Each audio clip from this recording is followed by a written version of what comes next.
ABP আনন্দ, এগিয়ে থাকে, এগিয়ে রাখে। দম থাকলে 2001 সালে মুখ্যমন্ত্রী হতে পারতেন। পূর্বস্থলীতে বিজেপির হয়ে প্রথম সভা থেকে মমতা বন্দ্যোপাধ্যায়কে আক্রমণ করলেন শুভেন্দু অধিকারী। বিজেপিতে শুভেন্দু অধিকারীর ঘরবাপসি হয়েছে, পাল্টা কটাক্ষ করেছে তৃণমূল কংগ্রেস। মঙ্গলবার পূর্বস্থলী সভা থেকে শুধু ভাইপো হটাও স্লোগান তোলায় নয়, বারবার সরাসরি মমতা বন্দ্যোপাধ্যায়কে আক্রমণ করেন শুভেন্দু অধিকারী। আর তৃণমূল কংগ্রেস কোম্পানিকে বলবো, তার নেত্রীকে বলবো, নিজের দলে যদি মুখ্যমন্ত্রী হতেন 2001-এ হতেন, আমার জন্য বলবো না। নন্দীগ্রামের সপ্তাহগুলোর উপর দাঁড়িয়ে মুখ্যমন্ত্রী হয়েছেন। শুভেন্দু যখন পুরনো দলকে চাঁচা ছোলা ভাষায় আক্রমণ করছেন, তখন একই সভামঞ্চ থেকে শুভেন্দুকে কার্যত গাইড করে তার ভূয়সী প্রশংসা করলেন দিলীপ ঘোষ। মাননীয় শুভেন্দু অধিকারী এখানে উপস্থিত ছিলেন, তার ওপেনিং ব্যাটিং আজকে আমরা দেখলাম। আমাদের বাড়ির ছেলে পরিবারে আবার এসে এই আদর্শবাদে অনুপ্রাণিত হয়ে বাংলাকে ভারতের সঙ্গে যুক্ত করে সোনার বাংলা করার জন্য হাত লাগিয়েছেন। তাকে আমি আমাদের এই বিশাল পরিবারে অন্তর দিয়ে স্বাগত করছি। রাজ্য এখনো কেন্দ্রের থেকে 50,000 কোটি টাকা পাবে। আমপানে আমাদের দাবি ছিল 1 লক্ষ কোটি টাকার, ওরা দিয়েছে 3,700 কোটি। ওরা টাকা দিচ্ছে কোথায় যে সেই টাকা যাবে? ওরা বাংলাকে বঞ্চনা করছে। সোমবার একদিকে নবান্ন থেকে যখন মুখ্যমন্ত্রী রাজ্য সরকারের কাজের খতিয়ান তুলে ধরছেন, তখন মোদী সরকারের একের পর এক প্রকল্পকে হাতিয়ার করে তৃণমূলকে বিঁধেছেন দিলীপ ঘোষ। বাড়ির জন্য টাকা এসছে, যদি আপনি বলেন পঞ্চায়েত থেকে ভাই আমার বাড়ির টাকা এসছে, আমাকে দাও, বাড়ি করবো, বলছে আগে 20,000 টাকা দাও। কি তাই কিনা? এটা কি বাপের টাকা নাকি কারো? এটা মোদী পাঠিয়েছেন আমাদের মতো গরিব লোকেদের জন্য, সেটাও কাটমানি হয়ে যাচ্ছে। কৃষকদের 73 লক্ষ পরিবারকে 6,000 টাকা করে পেতে গেলে বিজেপি চাই। এদিন পূর্বস্থলীর সভায় দিলীপ ঘোষের সিংহাসনের মতো দেখতে চেয়ারের দুপাশে জেলা বিজেপি সভাপতি ও পর্যবেক্ষকের চেয়ার ছিল, কিন্তু পর্যবেক্ষকের চেয়ারে সাঁটা নামের স্টিকার ছিঁড়ে ফেলে দিলীপ ঘোষের পাশে সেই চেয়ারে বসে পড়েন শুভেন্দু অধিকারী। পরে হাত নেড়ে তাকে পর্যবেক্ষককে বোঝাতেও দেখা যায়। এই ছবি অত্যন্ত তাৎপর্যপূর্ণ, কারণ অমিত শাহর সভায় যোগ দিয়ে শুভেন্দু বলেছিলেন তিনি খবরদারি করতে আসেননি। শুভেন্দু মাতব্বরি করতে তৃণমূলে বিজেপিতে আসেনি, তৃণমূল ছেড়ে। মঙ্গলবার পূর্বস্থলীর সভায় চেয়ার নিয়ে বিতর্কের পরেও সে একই সুর শোনা যায় শুভেন্দুর গলায়। পার্টিকে বলবো আমাকে আপনার এমএলএ টিকিট দেওয়ার দরকার নেই, 24-এর মধ্যে 16 ঘন্টা খাবে। যেখানে বলবেন যেমন কৃষ্ণগঞ্জ বলছে আগে তো জানতে পারিনি, কাল রাত্রে জেনেছি, পোস্টার ব্যানারে আপনার নাম দিতে পারিনি, সুযোগ পাইনি। তাহলে কিচ্ছু লাগবে না, নিচে বসান। ভোটের মরশুমে দল বদল চলছে, কে কোন আবহাওয়ায় কিভাবে মানিয়ে নেয় সেটাই দেখার। অর্ণব মুখোপাধ্যায়, অনির্বাণ বিশ্বাস, এবিপি আনন্দ। রাজ্যে এসে বাংলার আর্থিক অবস্থা নিয়ে আক্রমণ শানিয়েছিলেন অমিত শাহ। মঙ্গলবার তার জবাবে সুর চড়ালেন মমতা বন্দ্যোপাধ্যায়। রাজ্যে আসা প্রত্যক্ষ বিদেশি বিনিয়োগের পরিমাণের তথ্য তুলে ধরে মমতা বন্দ্যোপাধ্যায়ের দিকে প্রশ্ন ছুড়ে দিয়েছিলেন কেন্দ্রীয় স্বরাষ্ট্রমন্ত্রী, যদিও এই তথ্য ভুল বলে দাবি করেছেন মুখ্যমন্ত্রী। 1960 में बंगाल भारत के सबसे अमीर राज्यों के में शुमार हुआ करता था, 1 नंबर या 2 नंबर या 3 नंबर। आज वो बहुत नीचे गिरता हुआ दिखाई पड़ता है। দেশে হোম মিনিস্টার, প্রাইম মিনিস্টার যখন কথা বলে তখন জেনে নিয়ে বলা উচিত। বাংলাকে খুব দুঃস্বপ্নের নগরীর মতো দেখিয়ে গেছে। বাংলা মানে একটা খারাপ রাজ্য, বাংলা মানে কোনো উন্নয়ন হয়নি, বাংলা মানে কোনো কাজ নেই। কোথায় ছিলেন 34 বছর, মানে 11 বছর আগে? একবার এসেছেন বাংলায়, দেখেছেন চেহারাটা কি ছিল? আর আজকে সারা বাংলায় ঝকঝক চকচক করছে, দেখেও বুঝি ঈর্ষা কাতর হয়ে এইসব কথাগুলো বলছেন। উন্নয়ন থেকে আইন শৃঙ্খলা, স্বজন পোষণ থেকে দুর্নীতি, রবিবার বঙ্গ সফরের শেষ দিনে তৃণমূল সরকারকে চাঁচা ছোলা ভাষায় আক্রমণ করেন অমিত শাহ। মঙ্গলে তার জবাব দিলেন মমতা বন্দ্যোপাধ্যায়। রাজ্যে হাই ভোল্টেজ বিধানসভা ভোটের আর মাস 5 বাকি, তার আগে কোমর বেঁধে নেমে পড়েছে তৃণমূল ও বিজেপি। এই প্রেক্ষাপটে রবিবার তৃণমূল সরকারের বিরুদ্ধে একের পর এক অভিযোগ তুলে আক্রমণ শানান কেন্দ্রীয় স্বরাষ্ট্রমন্ত্রী। সম্প্রতি রাজ্যের আইন শৃঙ্খলা ইস্যুতে রাজ্য সরকারের বিরুদ্ধে সরব হয়েছে বিজেপি। তবে রবিবার অমিত শাহকে সবচেয়ে বেশি আক্রমণ করতে শোনা যায় রাজ্যের অর্থনীতি নিয়ে। जब देश आजाद हुआ, इंडस्ट्रियल प्रोडक्शन में बंगाल का योगदान 30% था। आज जो गिरते गिरते 3.5% रह गया है। आज बहुत सारी झूठ मिले बंद है, মুখ্যমন্ত্রী এদিন পরপর তথ্য পরিসংখ্যান তুলে ধরে পাল্টা আক্রমণের পথে হেঁটেছেন। জিডিপি, জিএসডিপি ইন্ডিয়াতে কত? 4.18%, বাংলায় কত? 7.26%। জিবিএ, গ্রস ভ্যালু অ্যাডেড, ইন্ডিয়াতে কত? 3.89%, বাংলায় কত? 7.39%। ইন্ডাস্ট্রি সেক্টর ইন্ডিয়াতে কত? 0.92 আর বাংলায় কত? 5.79%। উনি বলেছেন industrial production Bengal is in 20th place. আমরা বলছি চ্যালেঞ্জ হয়ে যাক কে ঠিক কে ভুল। State holds the 4th rank in India. রবিবার একদিকে রাজ্যের নেওয়া ঋণ এবং অন্যদিকে রাজ্যে আসা প্রত্যক্ষ বিদেশি বিনিয়োগের পরিমাণের তথ্য তুলে ধরে মমতা বন্দ্যোপাধ্যায়কে আক্রমণ করেন অমিত শাহ। कोई भी बच्चा जन्म लेता है वो 50,000 के ऋण के साथ बंगाल में जन्म लेता है और कई राज्यों में ऋण ज़्यादा हो सकता है, इससे भी ज़्यादा हो सकता है, मगर वहाँ डेवलपमेंट हुई है। प्रत्यक्ष विदेशी निवेश में बंगाल की हिस्सेदारी 2011 में भी 1% ही थी, इसमें कम से कम कटौती नहीं हुई है, नीचे नहीं गया क्योंकि नीचे जगह ही नहीं है। মুখ্যমন্ত্রীর দাবি ভুল তথ্য দিয়েছেন কেন্দ্রীয় স্বরাষ্ট্রমন্ত্রী। এফডিআই গ্রোথ নিয়ে যখন আমরা প্রথম ক্ষমতায় আসি এটার ইনফ্লোজ ছিল অনলি 0.22%। আমাদের সময় এটা 1.62% হয়েছে 19-20-তে, অর্থাৎ 776% বেড়েছে। সুতরাং উনি কি না জেনে বলেছেন? Source DIPPGOI, government of India.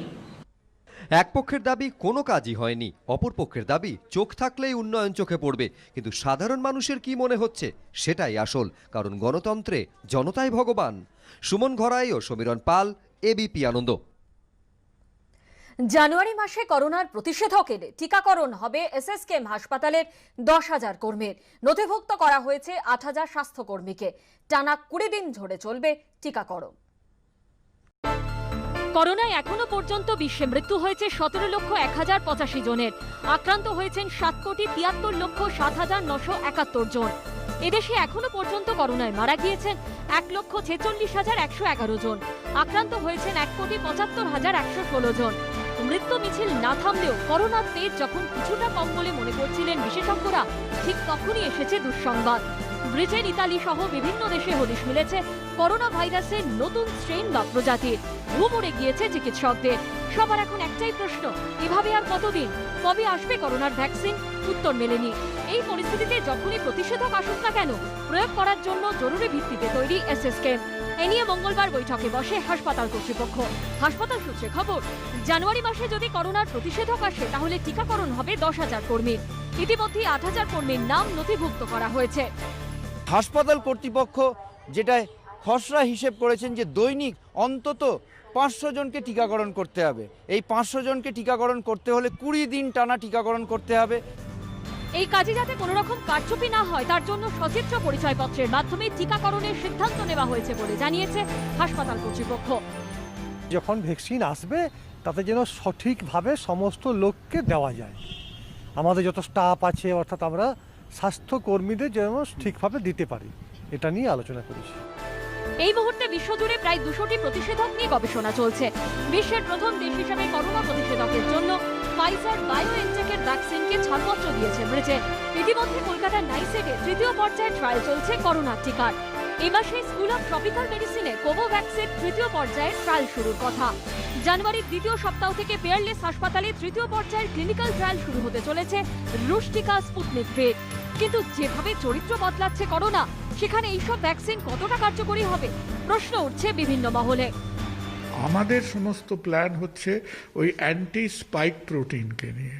সুতরাং স্পাইক প্রোটিনের মধ্যেই যদি এখন একটা চেঞ্জ এসে থাকে, তাহলে প্রথম প্রশ্ন হলো যে আমাদের এখনকার যে ভ্যাকসিনগুলো, সে যেই হোক, ফাইজার, মডার্না, অক্সফোর্ড, যে ভ্যাকসিনই হোক না কেন, তার উপরে একই ভাইরাসটা কি ভ্যাকসিনটাকে ফাঁকি দেবার চেষ্টা করছে। ভ্যাকসিন কিন্তু অনেকগুলো টার্গেট করে করা হয়, সিঙ্গেল টার্গেট হয় না। তো অল্প মিউটেশনকে কিন্তু জেনারেলি ভ্যাকসিন ম্যানেজ করে দেয়। তো সেক্ষেত্রে একটা ভ্যাকসিনকেও চেঞ্জ করতে হতে পারে, যেরকম ইনফ্লুয়েঞ্জা ভ্যাকসিনে আমরা প্রতি বছর স্ট্রেন চেঞ্জ করে করি। তো সেরকম হয়তো এটাও ভবিষ্যৎ বলবে যে ভ্যাকসিন কতটা একে কার্যকরী হবে এই ভাইরাসের ক্ষেত্রে। এই প্রেক্ষিতে এই প্রশ্ন উঠছে, সারা বিশ্বে করোনার ভ্যাকসিন নিয়ে যে পরীক্ষা নিরীক্ষা চলছে তার উপর কি প্রভাব ফেলবে নতুন প্রজাতির করোনা ভাইরাস? বিশেষজ্ঞদের আশ্বাস, এখনো পর্যন্ত তার তেমন কোনো সম্ভাবনা নেই। ঝিলম করঞ্জাই ও সন্দীপ সরকারের রিপোর্ট, এবিপি আনন্দ, কলকাতা। অন্যদিকে রাজ্যে একদিনে করোনা আক্রান্ত 1653 জন। গত 24 ঘন্টায় করোনায় মৃত 38 জন। একদিনে সুস্থ 2270 জন। সুস্থতার হার 95.24%। কলকাতায় একদিনে করোনা আক্রান্ত 388, মৃত 10। উত্তর 24 পরগনায় একদিনে আক্রান্ত 358, মৃত 6।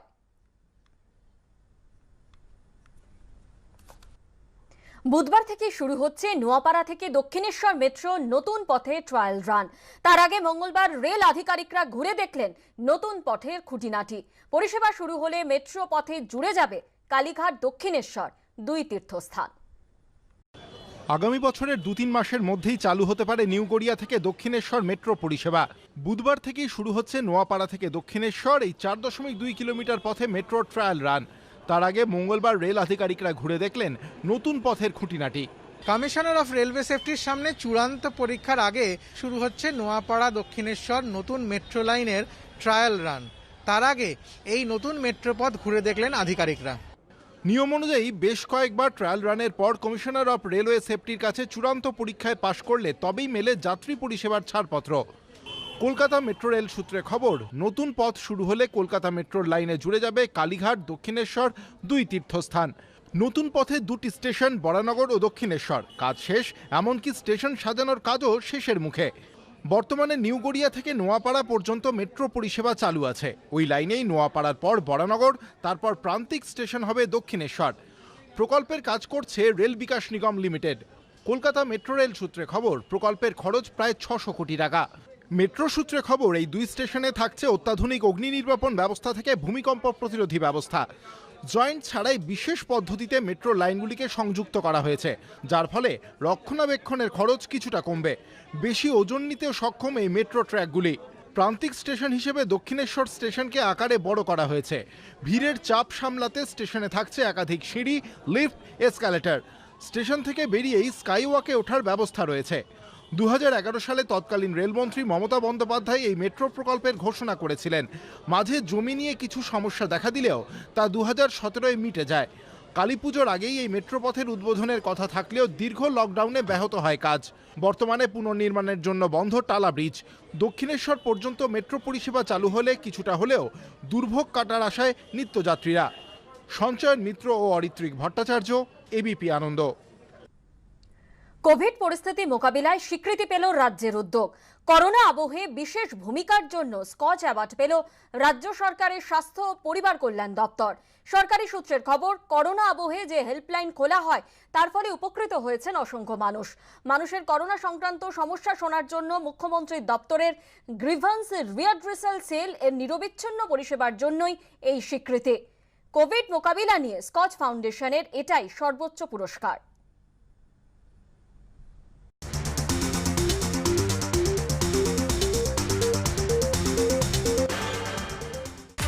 এক ডজন গল্প নিবেদন করছে রায় ও মার্টিনের কোশ্চেন ব্যাংক ইংলিশ ও প্রশ্ন বিচিত্রা। শিরোনাম এই মুহূর্তে নিবেদন করছে কেইআই ওয়্যারস এন্ড কেবলস। সবকিছু সহ্য করেও চলতে থাকে।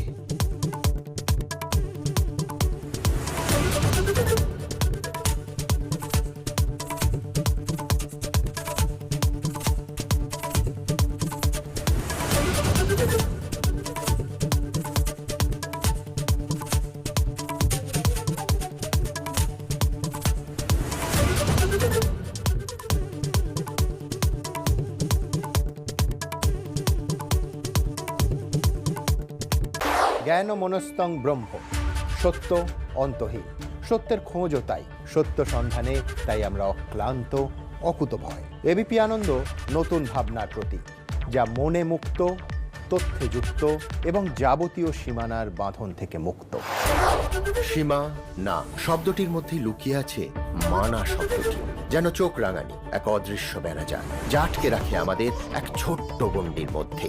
একমাত্র সঠিক খবরই গড়ে তুলবে এক মুক্ত সমাজ।